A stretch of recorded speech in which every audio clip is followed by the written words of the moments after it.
Tonight on WTVM News Leader 9. What was once a safe haven for President Roosevelt is now only in charred remains. We'll tell you what this means for the community of Warm Springs as well as the nation. What did my cousin say to you so bad that made you want to shoot him and kill him? Hear from the family of Columbus's latest murder victim as they remember 30-year-old Kiana Chapman. I am now a winner of the Auburn University for 2 free tickets. It was a lie that gained national attention, telling parents who owed child support that they won free football tickets only to be arrested. We'll update the repercussions of Operation Iron Snare. Now, coverage you can count on.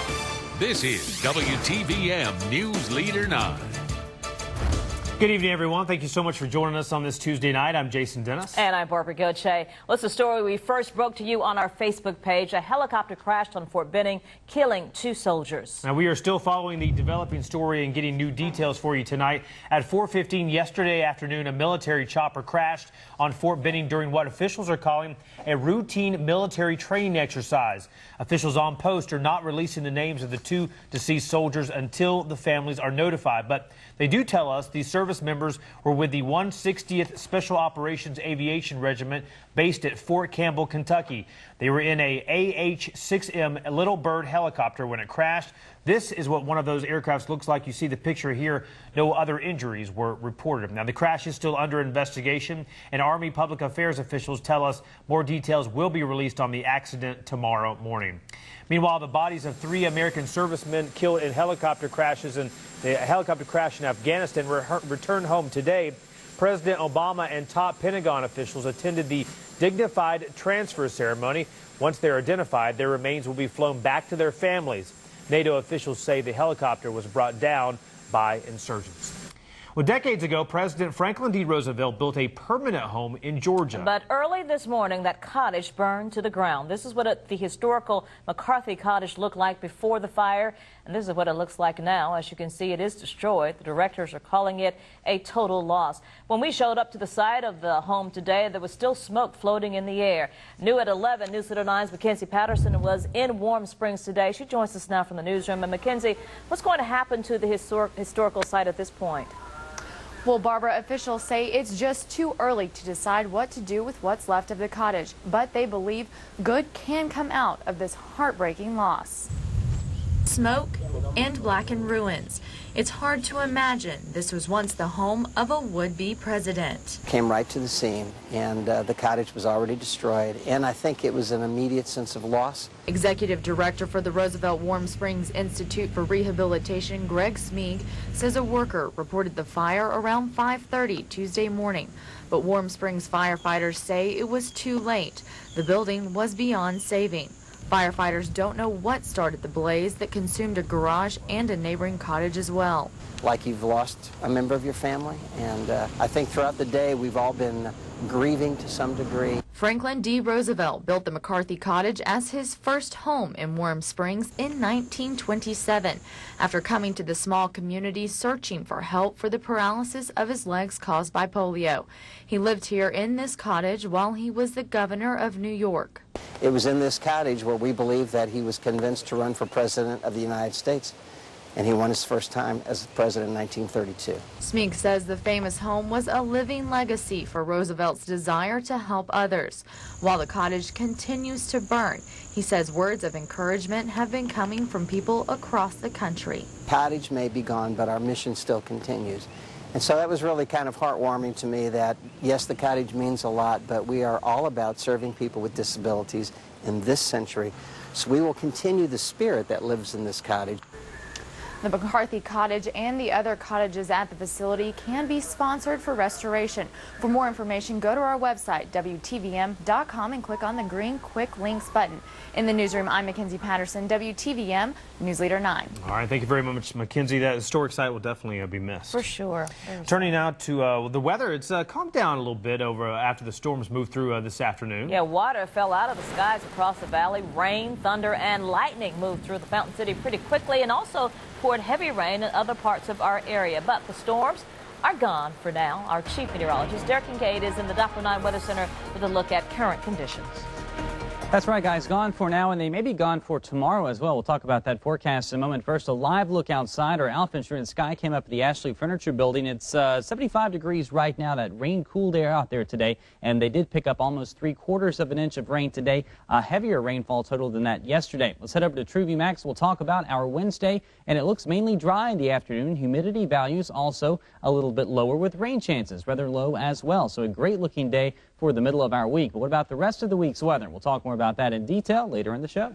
All right, Derek, thank you. Well, tonight we take you back to Lee County for a follow-up on one of the most talked about stories of the year. It's called Operation Iron Snare. Used a fake Iron Football Bowl tickets to lure in so-called deadbeat parents for failure to pay more than $30,000 each in child support. Newsletter 9's Elizabeth White talked with Sheriff Jay Jones today about the national attention his office has received from this, both good and bad. And we have more details on some of those parents who were arrested. Updates. Hey, I am now a winner of the Auburn University for 2 free tickets. Thank you. James Johnson thought it was his lucky day. He had a letter saying he'd won 2 tickets to the Iron Bowl, but as it turns out, the letter was fake. So were the tickets. However, the handcuffs and the deputies using them were very real. Johnson was one of 12 Lee County residents who fell for Operation Iron Snare, an elaborate undercover sting that used the promise of free Iron Bowl tickets to lure in parents who had failed to pay more than $250,000 altogether in child support. We just really didn't expect it to receive this much attention. Sheriff Jones says the sting made national headlines and hundreds of emails quickly came flooding in. Most were full of praise, but some were filled with criticism and or obscenities. Now, specifically, you won't read me any of the emails. Why? Some of it aren't suitable for general broadcast television, quite frankly. The negative comments have been in regard to the manner. They feel that it wasn't appropriate to trick people, that you know, the issue of a lie, so to speak. But you know what? We stand by the operation. We stand by what we did. We operated completely within legal bounds. And the bottom line is, we didn't put these people in this position. They did. Jones says the sting actually saved his department money by bringing the offenders to the deputies instead of the deputies trying to track down the offenders. The sheriff says several law enforcement agencies across the nation are now interested in setting up their own versions of Operation Iron Snare. I'm not resisting. As for those arrested, James Johnson is still behind bars 11 days after his arrest because he can't come up with the money the court says he has to pay before getting out. And we have a warrant for child support for your arrest. Janet Kranz is also still behind bars. You got your national championship the year before, I got mine this year. And as for Alexander Pitts, and we have a warrant for your arrest for child support. You want to turn around and put your hands back? Well, thank you. he seemed unfazed by his arrest. Do you have anything to say? No, ma'am, I'm still happy. You're still happy? Yes, ma'am. Why are you happy? You're about to go to jail. Because guess what? What? I just pay the money and get it back out of jail. That's all it takes. But before he could actually come up with the money, he spent 10 days in jail. Finally, Sheriff Jones says he stands by his decision to invite the media in to film the entire operation, takedowns and all. He says it brought national awareness to the growing problem of so-called deadbeat moms and dads. That was Elizabeth White reporting out of East Alabama. Meantime, the family of Columbus's latest murder victim says they're still waiting on answers. Police found 30-year-old Kiana Chappell with a gunshot wound to the chest on Fisk Avenue early Monday morning. He later died at the hospital. Now, the murder suspect, Dwayne Williams, turned himself into police on Tuesday afternoon. Chappell's aunt and cousin talked with us today and said he was a hard worker who was always making them smile. I hope he at least let us know why he did it. You know what I'm saying? I mean, what did my cousin say to you so bad that made you want to shoot him and kill him? Chappell's funeral arrangements have not been made yet. His body was sent to the state crime lab in Atlanta today for an autopsy.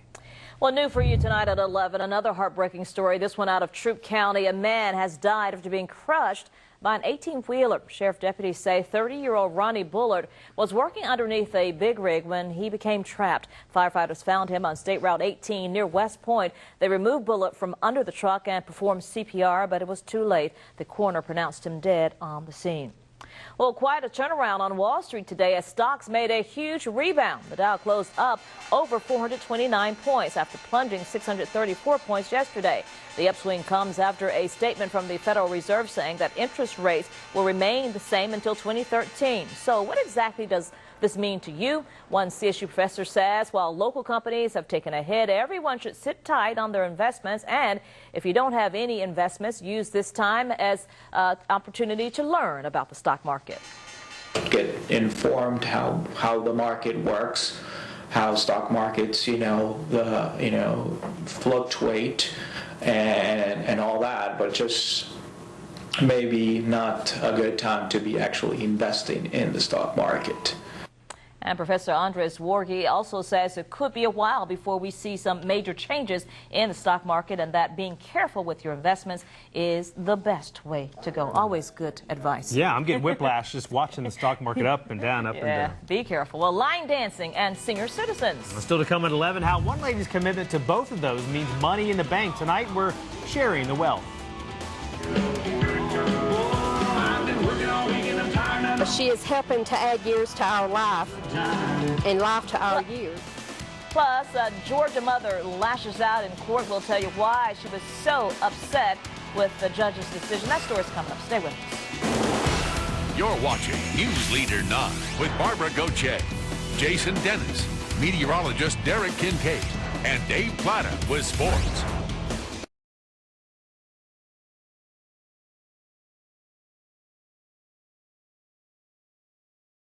Life better served.